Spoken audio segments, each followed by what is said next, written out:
Hello guys, அஸ்ஸலாமு அலைக்கும். Welcome to souls of Mehndi channel.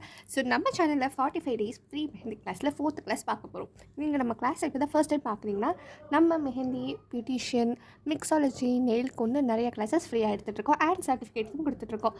ஒரே பர்சன் நிறையா கிளாஸஸில் ஜாயின் பண்ணிக்கலாம். மெஹந்தியில் இருக்க நீங்களும் நிறைய கிளாஸஸ்க்கும் சேர்ந்துக்கலாம். ஸோ இப்போ வாங்க வீடியோக்குள்ளே போகலாம்.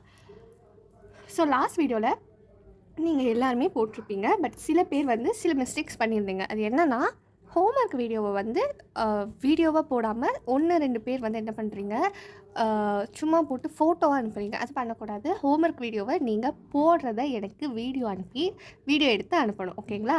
அதுவும் 50 செகண்ட்ஸ் டு 60 செகண்ட்ஸ்குள்ளே நீங்கள் அனுப்பலாம். நீங்கள் எவ்வளோ நேரம் அனுப்புனாலும் பரவாயில்ல. உங்களுக்கு பொறுமையாக தான் போட வருது, 3 மினிட்ஸ் ஆகுது, 2 மினிட்ஸ் ஆனாலும் பரவாயில்ல. நீங்கள் சென்ட் பண்ணுங்கள், நான் பார்த்துக்கிறேன்.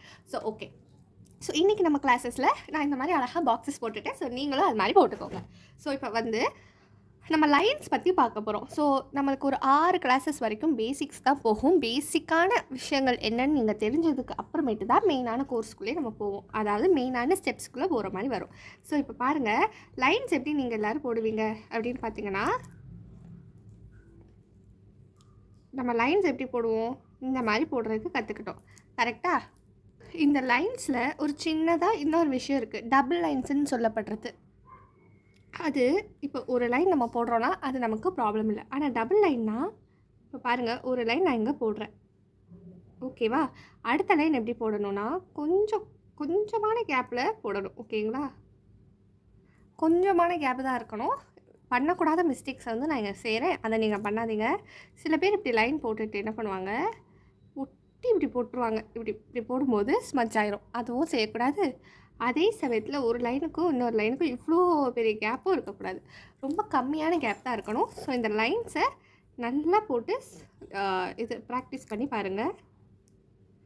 ரொம்பவும் கேப் இருக்கக்கூடாது, அதுக்குன்னு ரொம்பவும் ஒட்டியும் போடக்கூடாது. இது கொஞ்சம் கஷ்டமாக தான் இருக்கும். ஸ்டார்டிங் கொஞ்சம் சில டைம்ஸ் ரொம்ப பிகினராக இருக்கவங்களுக்கு கொஞ்சம் ஒட்டுற மாதிரி இருக்கும் லைன்ஸு. ஆனால் அது ஒட்டாத மாதிரி ட்ரை பண்ணி பாருங்கள். ஓகேவா? இது ஒரு 7 டைம்ஸ் ட்ரை பண்ணி பாருங்கள். ஸோ நெக்ஸ்ட் என்ன பார்க்க போகிறோன்னா, நம்ம ஹம்ஸில் நீங்கள் நிறைய பார்த்துட்டீங்க.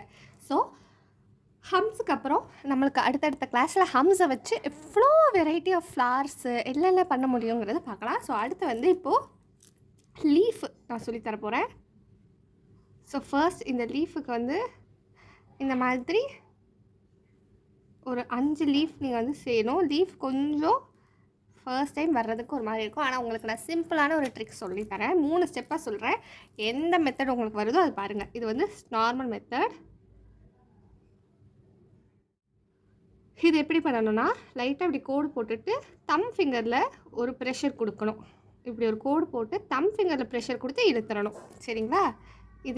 இதுதான் நார்மலான ஒரு மெத்தட். ஓகேங்களா? ஆனால் இந்த மெத்தட் சில பேருக்கு வரும், சில பேருக்கு வராது. அவங்களுக்கான மெத்தட் நான் அடுத்தடுத்த ஸ்டெப்பில் சொல்கிறேன்.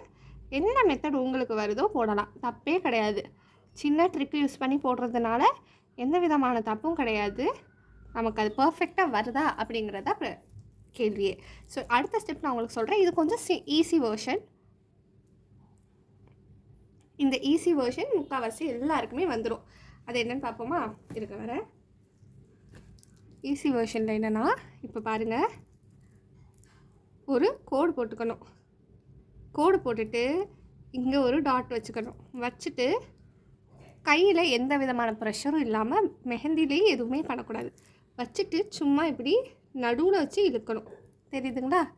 ஒரு கோடு போட்டு ரவுண்டு டாட் மாதிரி வச்சு ப்ரெஷரே இல்லாமல் நடுவில் இப்படி மெஹந்தியை வச்சு ஒரு இழு. கோடு போட்டு நல்லா இப்படி டாட் வச்சு மெஹந்தி வச்சு ஒரு இழு. கோடு போட்டு டாட் வச்சு மெஹந்தி வச்சு ஒரு இழுக்கணும். இப்படி பண்ணணும். நீங்கள் கோடு போடணும், டாட் வைக்கணும், மெஹந்தி வச்சு இழுக்கணும். கோடு ஒரு ஈஸியான மெத்தட். ஓரளவுக்கு நீங்கள் நல்லாவே இதை அச்சீவ் பண்ண முடியும். அடுத்த மெத்தடும் இதிலே சொல்கிறேன் பாருங்கள்.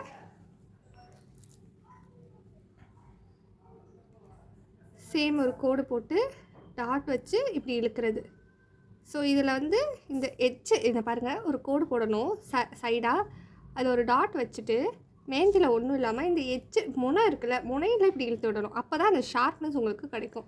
கோடு போட்டு டாட் வச்சு இந்த இந்த இந்த டாட் இருக்கு இல்லையா, இந்த டாட்டோட இந்த எச்சில் வந்து இப்படி லைட்டாக இப்படி இழுத்திங்கன்னா அந்த ஒரு விங்கு மாதிரி ஒரு அழகான ஒரு ஷார்ப்பான லீஃப் வந்து உங்களுக்கு கிடச்சிரும். சரியா?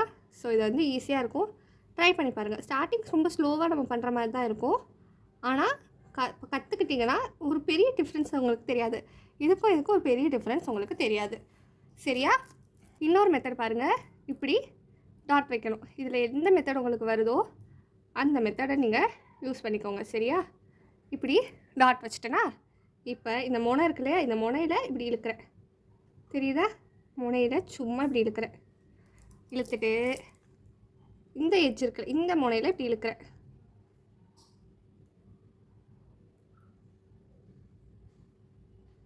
தெரியுதா?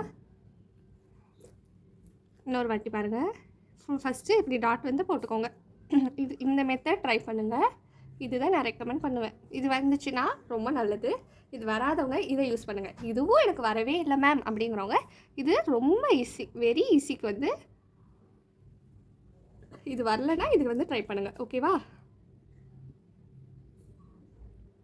இப்படி போட்டோமா, டாட் வச்சுட்டு முதல்ல மேலே இப்படி முனையில் இப்படி இழுக்கணும். இப்படி சும்மா இப்படி லைட்டாக இழுத்திங்கன்னா இந்த ஒரு ஷேப் வந்துடுமா. நெக்ஸ்ட் என்ன பண்ணணும், இந்த நடு இருக்குல்ல, நடுவில் வச்சு இழுக்கணும். இழுக்கும்போது மெஹந்தியில் எந்த விதமான ப்ரெஷரும் இருக்கக்கூடாது. சொல்லப்போனால் இது காடி மெஹந்தி தான். காடி மெஹந்தியை வச்சு நடுவில் இப்படி வச்சு ஒரு இழு, நடுவில் வச்சு இழுக்கணும். ஸோ இப்படி பண்ணும்போது ஆட்டோமேட்டிக்காக உங்களுக்கு அந்த லீஃப் வந்து க்ரியேட் ஆகும். ஓகேவா? ஸோ ஒன்று இதை யூஸ் பண்ணுங்கள், இதை யூஸ் பண்ணுங்கள். இது வந்து சில நேரத்துக்கு ஓகே, ஆனால் இன்ட்ரிகேட், அதாவது ரொம்ப சிம்பிளாக இன்ட்ரிகேட் ரொம்ப துல்லியமாக நுண்ணிப்பாக போடுற இடத்துல இதை வந்து நம்ம போட முடியாது. ஆனால் எதுவுமே வராததுக்கு இதுவாக கற்று வச்சுக்கிட்டிங்கன்னா உங்களுக்கு பெஸ்ட்டு தான். ஸோ சம்டைம்ஸ் சொல்ல முடியாது, இந்த மாதிரி லீஃபும் நம்ம போடுற மாதிரி வரும். அப்போ இந்த டாட் வச்ச லீஃப் யூஸ் பண்ணுறது ரொம்பவே நல்லாயிருக்கும். ஸோ இதை நீங்கள் 8 டைம்ஸ் வந்து ட்ரை பண்ணி பார்க்கணும். ஏன்னா இது ரொம்ப கஷ்டம் வர்றதுக்கு. ஸோ வந்துட்டால் நல்ல விஷயந்தான். அடுத்த லீஃப் பார்க்கலாமா? தெரியும் உங்களுக்கு நான் 3 விதமான லீஃபு சொல்லித்தருவேன். இது ரெயின் ட்ராப் மாதிரியே இருக்கும், டாட் வச்சு இழுக்கிறது தான். ஓகேவா? இது சில பேருக்கு டக்குன்னு இப்படி வரலாம். இப்படி வந்துட்டா நோ ப்ராப்ளம்.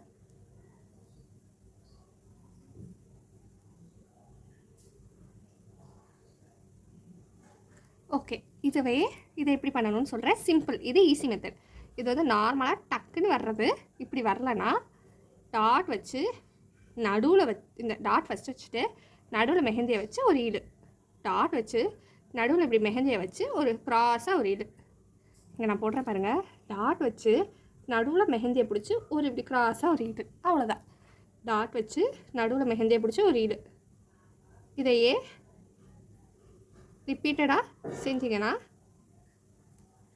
ஈஸியாக வந்துடும். டாட்டு சேம் அதே மாதிரி தான். டாட் இது மொத்தமே டாட்டில் வந்து வர டிசைன் தான். இப்படி டாட்டை ஃபர்ஸ்ட் நீங்கள் போட்டுக்கலாம். போட்டுட்டு நடுவில் இப்படி இழுத்து விட்டாலும் உங்களுக்கு அது 2 நல்லாவே வந்துடும். உங்களுக்கு எந்த மெத்தட் வருதோ அந்த மெத்தட் சேம் இதுவும் 8 டைம்ஸ் கம்பல்சரி நீங்கள் பண்ணணும். ஓகே, அடுத்து வந்து இப்போ டபுள் கோடு போட சொல்லி கொடுத்தேன்ல. இப்போ டார்க் லைன், அதாவது டார்க்காக எப்படி லைன் போடுறதுன்னு பார்க்கணும். அதுக்கு எப்படி பண்ணக்கூடாதுன்னா இப்படி போட்டுட்டு இப்படி பண்ணிங்கன்னா இது ராங்கு. அதுக்கு பதில் எப்படி பண்ணணும்னா ஃபர்ஸ்ட் வந்து ஒரு கோடு இப்படி போட்டுக்கணும். இந்த மாதிரி டபுள் லைன் கோடு போட்டுட்டு இந்த கோடில் பொறுமையாக நீங்கள் ஃபில் பண்ணிங்கன்னா எவ்வளோ ஒரு அழகாக ஸ்மூத்தாக கரெக்டாக வருது பாருங்கள். ஸோ இன்னொரு வாட்டி ஃபர்ஸ்ட் இந்த மாதிரி கோடு வந்து சின்னதாக போட்டுட்டு அதுக்குள்ளே இப்படி பண்ணலாம். இதில் ஒரு சின்ன ட்ரிக் இருக்குது, அதை சொல்கிறேன் பாருங்கள். இப்போது இந்த டபுள் லைன் நம்ம போடும்போது அந்த கோட் ரொம்ப பர்ஃபெக்டாக இருக்கணும். இந்த மாதிரி இப்படியோ இல்லை இப்படி ஆடுறதோ இருக்கக்கூடாதுன்னு நான் சொல்லியிருந்தேன் கரெக்டாக. ஆனால் இந்த ஃபில்லிங்கில் நீங்கள் கொஞ்சமாக ஆனால் கூட அது ப்ராப்ளம் இல்லை. ஏன்னு சொல்கிறேன் பாருங்கள். இப்போது இதில் பாருங்கள், நான் கரெக்டாக போட்டிருக்கேன். இதில் நான் ஃபில் பண்ணுறேன். எப்படி இருக்கோ அதே பாருங்கள். இப்போ ஒரு கோடு போடுறேன், இது கொஞ்சம் இப்படி ஷேக் ஆகிடுச்சு. இதுலேயும் நான் ஃபில் பண்ணுறேன். இது எப்படி போயிருக்கு பாருங்கள். பெரிய டிஃப்ரென்ஸ் எதுவுமே தெரியாது. இல்லாட்டி இப்படி கோடு போடுறேன், இப்படி போட்டுட்டு இருக்கும்போது கொஞ்சம் இப்படி ஸ்மச் ஆகிடுச்சு அந்த கோடு. அதாவது ஒரு கோடோட ஒரு கோடு ஒட்டிடுச்சுனாலும் ஒன்றும் பிரச்சனையும் இல்லை, தப்பும் இல்லை. நீங்கள் போடும்போது அது ஸ்ட்ரெயிட்டாக வந்துடும். ஸோ இது வந்து கொஞ்சம் ஈஸியான ஒரு கோடு தான். இப்படி ஒரு கோடு போட்டு 2 கோடு போட்டு உள்ளே ஃபில் பண்ணுறது தான் இதோட டபுள் லைன். இதை நீங்கள் வந்து 8 டைம்ஸ் வந்து ப்ராக்டிஸ் பண்ணி பார்க்கணும். நீளமாக ப்ராக்டிஸ் பண்ணுங்கள். மாதிரி நான் போட சொல்லி தரப்போகிறேன். அதுக்கு நீங்கள் அங்கே பார்த்த லீஃப் தான் ஒரு கோடு போட்டு இப்படி டாட் வச்சு இழுக்கலாம். இல்லை எதுவுமே இல்லாமல் டப்புன்னு இப்படி கோடு போட்டுகிட்டே ப்ரெஷர் கொடுத்து இழுக்கிறது. கோடு போட்டுகிட்டே ப்ரெஷர் கொடுத்து இல்லாமல் எனக்கு இது வரலைன்னா ஒரு கோடு போட்டு டாட் வச்சு இழுக்கலாம்.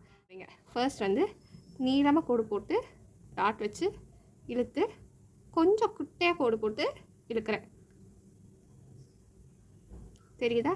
நீளமாக கோடு போட்டு டாட் வச்சுட்டு இழுத்துட்டு அந்த டாட் அந்த கோடை விட சின்னதாக ஒரு கோடு போட்டு பக்கத்தில் இப்போ இந்த மாதிரி 3 லீஃப் வந்து நான் போடுறேன். இந்த லீஃப் எதுக்குன்னா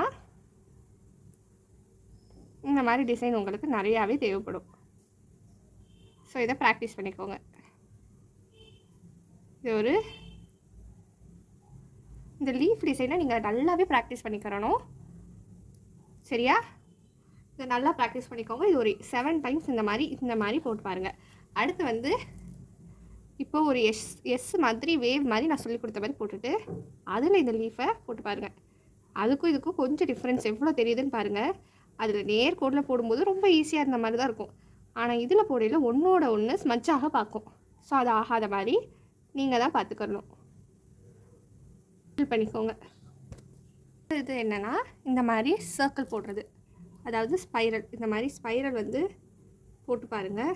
இது கிட்டத்தட்ட ஜிலேபி மாதிரி தான் இருக்கும். சி மாதிரி போட்டு உள்ளே இப்படி போடணும். இதில் மிஸ்டேக் என்ன பண்ணக்கூடாதுன்னா வேகமாக போடுறேன்னு இப்படியோ இல்லை ஒன்றுக்கு பக்கத்தில் இப்படி ஒன்றை போட்டு அது வந்து இப்படி ஒட்டி இதில் வட்டம் இருக்கானே தேடுற அளவுக்கு பண்ணக்கூடாது. சரியா? ஒரு ஒரு ஒரு லைன் வந்து இன்னொரு லைனோட டச் ஆகாத மாதிரி இருக்கணும். ஒரு லைன் இன்னொரு லைன் கூட டச் ஆகாத மாதிரி போடணும். இதை ஃபுல்லாக இங்கே போடுறேன் பாருங்கள். நான் வந்து இந்த மாதிரி ஒன்றோட ஒன்று பக்கத்தில் போடணும். இப்படி போட்டாலும் தப்பில்லை. அதாவது ரைட் ஹேண்ட் சைடில் ஆரம்பித்து போட்டாலும் தப்பில்லை. ரைட் ஹேண்ட் சைடில் போட்டாலும் சேம் ஒரே மாதிரி தான் வரும். லெஃப்ட் ஹேண்ட் சைடில் போட்டாலும் ஒரே மாதிரி தான் வரும். இப்போ நான் ஃபில் பண்ணிட்டேன். இப்போ எனக்கு இங்கெல்லாம் கொஞ்சம் கேப் தெரியுது, இங்கே தெரியுது. அப்போ என்ன பண்ணணும்? அப்படி விட்டுறணுமா? விடக்கூடாது. இங்கே வெள்ளை கலரில் இப்படி தெரியுது இல்லை கேப்பு, இந்த கேப்பை ஃபுல்லாக ஃபில் பண்ணிடணும். கலரில் இந்த ஒரு ஸ்பைரலும் இன்னொரு ஸ்பைரலும் சேரும்போது அந்த நடுவில் ஒரு ஸ்கொயர் தெரியுது இல்லையா, அதெல்லாம் நல்லா ஃபில் பண்ணிடுங்க. ஃபில் பண்ண மாதிரி இந்த சின்ன பாக்ஸாக போடாமல் இந்த மாதிரி பெரிய பாக்ஸாக போடுங்க. ஸோ இப்போ ஹோம்ஒர்க் பார்த்துடலாமா? ஸோ இந்த ஹோம்ஒர்க்குக்கு நான் இன்றைக்கி என்ன தரேன்னு பார்த்தீங்கன்னா, ஃபர்ஸ்ட் வந்து இந்த லைனை வந்து போடுங்க. இந்த லைனே நல்லா டார்க்காக போட்டு அதில் இந்த லீஃபை ஃபுல்லாக போடுங்க.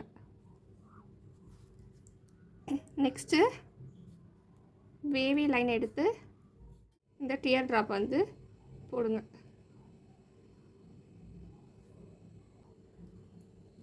அடுத்த ஹோம்ஒர்க் என்னென்னு பார்த்தீங்கன்னா, சேம் இந்த மாதிரி லைன்ஸ் போட்டு இப்போ நான் சொல்லி கொடுத்த இந்த ஸ்பைரலை உள்ளே போடுங்க. இதை சுற்றியும் டியர் ட்ராப்ஸ் போடுங்க.